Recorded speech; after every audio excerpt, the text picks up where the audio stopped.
Bayangin deh, lo bangun tidur, mau ke kamar mandi, buka keran dan kosong. Gak ada air setetes pun. Lo coba ambil dari galon, kosong juga. Mau bikin mie instan, batal. Bahkan kopi pagi yang jadi penyelamat mood lo pun lenyap.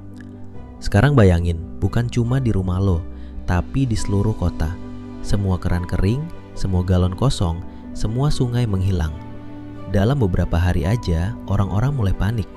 Makanan langka, listrik terganggu, bahkan rumah sakit lumpuh. Kedengeran kayak film kiamat. Padahal itu bukan fiksi.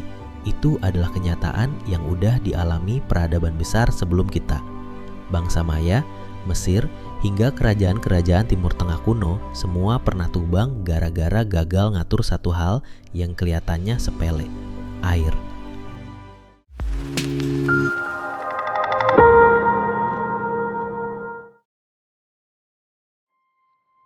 Sebelum kita bahas gimana air bikin dan ngancurin peradaban, ada satu misteri yang bahkan ilmuwan masih sering ributin.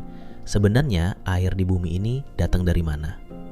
Ada yang bilang air itu udah ada sejak bumi lahir, terperangkap di batu-batu dalam kerak planet.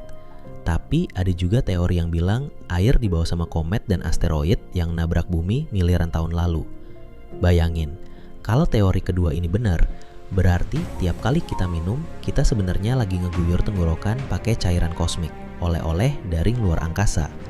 Mau dari dalam bumi atau hadiah dari langit, yang jelas tanpa air gak bakal ada kehidupan. Tanpa air, bumi bukan planet biru, tapi cuma bola batu tandus yang gak ada siapa-siapa.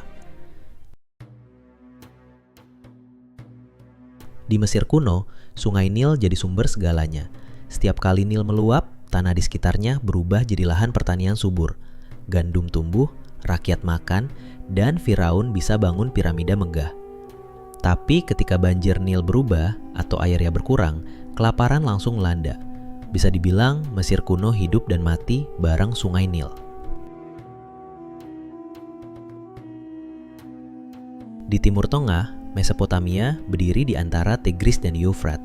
Dari situ lahir kota pertama dalam sejarah manusia, sistem irigasi, bahkan hukum tertulis. Sungai memberi mereka kekuatan, tapi juga ancaman. Sekali gagal bikin bendungan atau salah kelola, banjir bisa ngancurin panen setahun penuh. Di India kuno, sungai Indus jadi nadi kehidupan. Peradaban di sana bikin kota-kota dengan saluran air bersih yang bahkan untuk ukuran modern masih terhitung canggih. Tapi semua itu runtuh ketika sungainya berubah jalur, meninggalkan kota-kota besar jadi puing sunyi.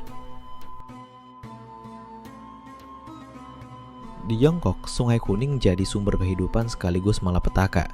Sungai itu memberi kesuburan, tapi banjir besar yang berulang-ulang juga jadi penyebab jutaan orang meninggal sepanjang sejarah. Sampai-sampai Sungai Kuning dijuluki berkah sekaligus kutukan. Dari semua contoh itu, pola sejarahnya jelas. Di mana ada air, di situ tumbuh peradaban.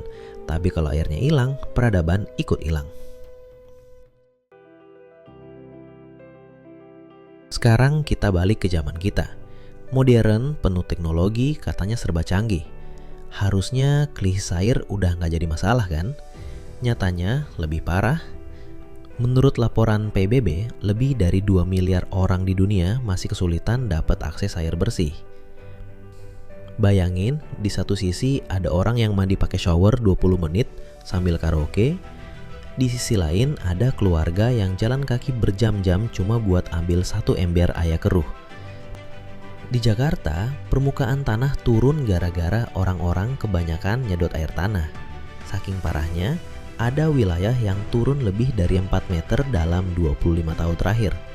Kalau dibiarkan, sebagian kota bisa tenggelam.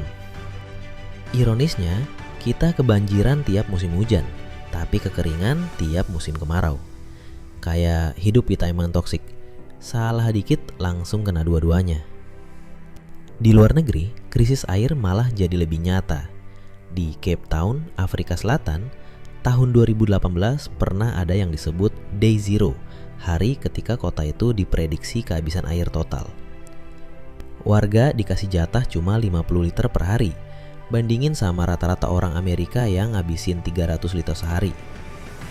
Sementara di Timur Tengah, negara-negara kaya minyak malah miskin air. Makanya mereka bikin teknologi desalinasi, ubah air laut jadi air minum. Kedengarannya keren, tapi biayanya mahal banget dan nyisa limbah garam yang bisa ngerusak ekosistem laut. Dulu air bikin peradaban lahir, sekarang air juga bisa bikin perang. Sungai Nil misalnya, Mesir dan Ethiopia sempat panas gara-gara bendungan raksasa di Ethiopia yang dianggap bisa ngurangin pasokan air ke Mesir. Bayangin, dua negara bisa aja saling ngancem gara-gara aliran sungai. Di Timur Tengah, Sungai Yordan sering jadi rebutan antara Israel, Palestina, dan Yordania. Bahkan ada istilah hydropolitics, politik air. Kedengaran keren, padahal isinya ribut soal siapa yang bisa mandi lebih dulu. Kalau dipikir, di masa depan mungkin perang bukan lagi soal minyak, tapi soal air. Dan perang itu bukan mustahil terjadi di abad kita.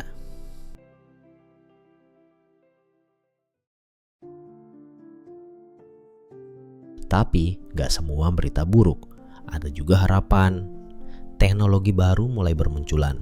Ada perusahaan yang bisa nyedot air langsung dari udara.